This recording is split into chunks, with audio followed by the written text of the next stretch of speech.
Ça s'est vraiment précisé en fin de semaine. Donc, cette course à la direction de la CAQ, oui, les membres de la coalition Avenir Québec vont choisir qui va se retrouver à la tête de leur parti, à la tête de la CAQ. Mais ils vont aussi choisir le premier ministre du Québec, là, qui va se ramasser à la tête du gouvernement du Québec. Bon, vous allez me dire, peut-être pas pendant une longue période, l'avenir nous le dira, parce qu'à l'élection, les électeurs vont choisir leur gouvernement et leur premier ministre.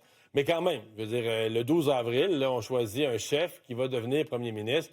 S'il y a une crise, il y a juste un premier ministre au Québec, là, ou une première ministre. S'il y a une crise au mois de mai, au mois de juin, il arrive n'importe quoi.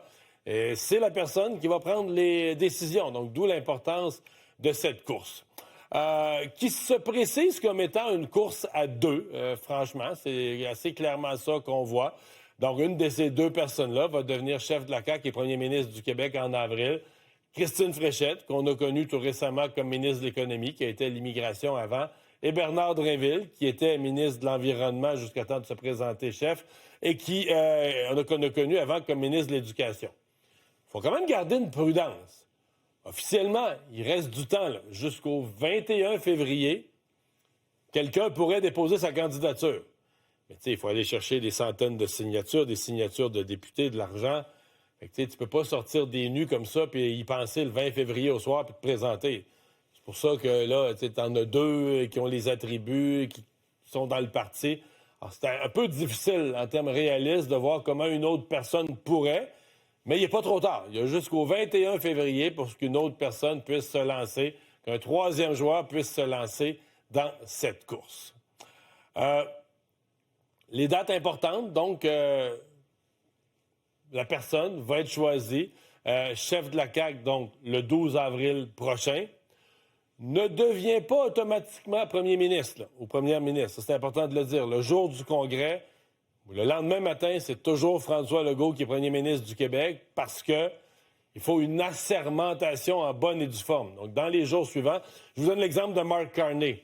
De mémoire, il avait été élu le 9 mars, c'est un dimanche, il est devenu chef libéral, et le vendredi, donc le 14, à la fin de la semaine, on l'a assermenté premier ministre. Donc, ça peut prendre 3 jours, 4 jours, 5 jours, peut-être 7, 8, 10 jours après.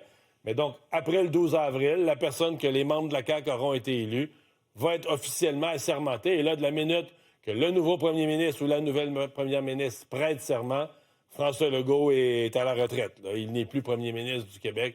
C'est comme ça que ça fonctionne. Devient premier ministre désigné. Donc, premier ministre qui n'a pas été élu, c'est pas la personne qui était chef du parti au moment de l'élection.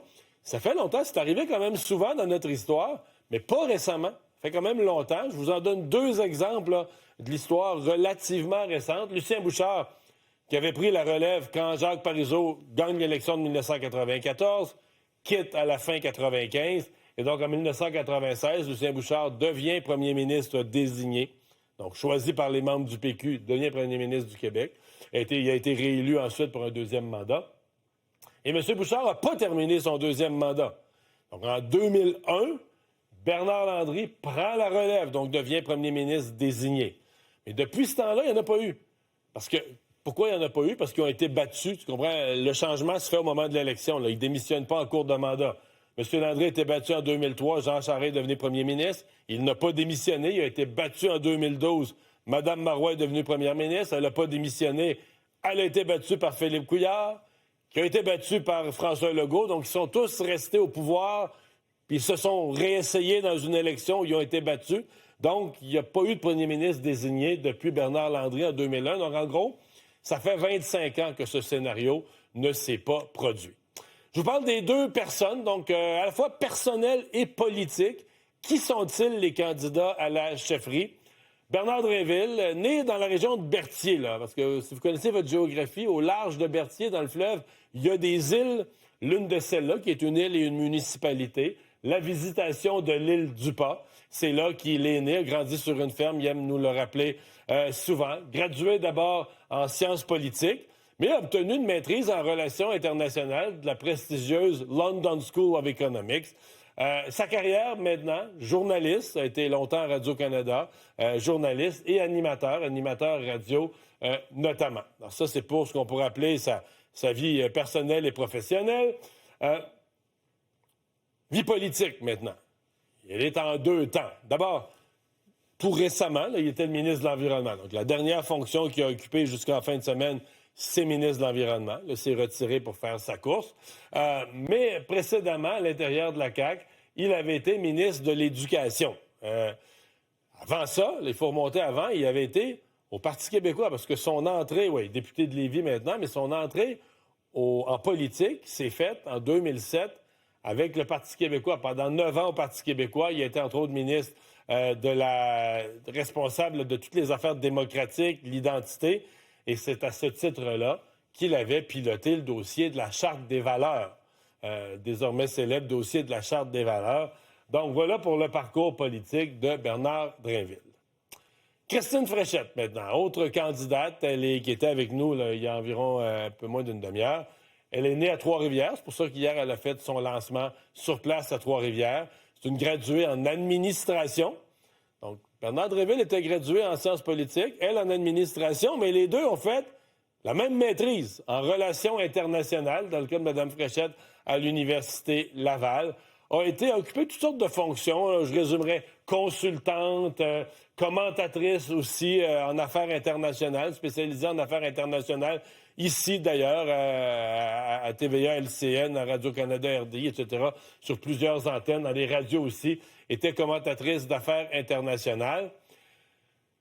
Elle a été, parce qu'elle aussi elle a eu un petit parcours politique, elle est revenue, elle a été pendant quelques années présidente de la Chambre de commerce de l'Est de Montréal. Et c'est là que François Legault l'a remarqué et est allé la recruter. Maintenant, la vie politique pour Mme Fréchette. Donc, elle était, jusqu'à tout récemment, la ministre de l'Économie. Elle a joint la CAQ, elle, dans la dernière cuvée. Donc, elle n'était pas à la CAQ, elle n'était pas en politique en 2018 quand François Legault est devenu premier ministre. Elle a pris le poste de député de Sanguinet, qui avait été laissé vacant par Danielle Mécan, l'ancienne ministre de la Santé. Donc, la CAQ cherchait des candidats vedettes, recrute Mme Fréchette, donc se présente pour cette élection de 2022. Elle est d'abord ministre de l'Immigration d'un gouvernement de la CAQ. Et là, c'est au départ de Pierre Fitzgibbon qu'elle a obtenu cette promotion, devient ministre de l'Économie, de l'Innovation et ministre de l'Énergie. Alors voilà, donc elle avait été avant, là, je dirais, elle a eu un autre petit passage politique, mais pas comme élue, et qui mérite quand même d'être mentionné. Elle avait été au cabinet, elle a occupé différents rôles jusqu'à directrice de cabinet adjointe de Jean-François Lisée, alors qu'il était sous le gouvernement péquiste de Pauline Marois, ministre des Affaires internationales. Donc, comme elle était dans son domaine, les affaires internationales. Donc, M. Drainville, Mme Fréchette, qui vont avoir le mandat, se présentent, se portent candidat dans un parti, on va le dire, qui est au plancher dans les sondages et qui se retrouve avec le mandat d'essayer de remonter le parti au cours des prochains mois.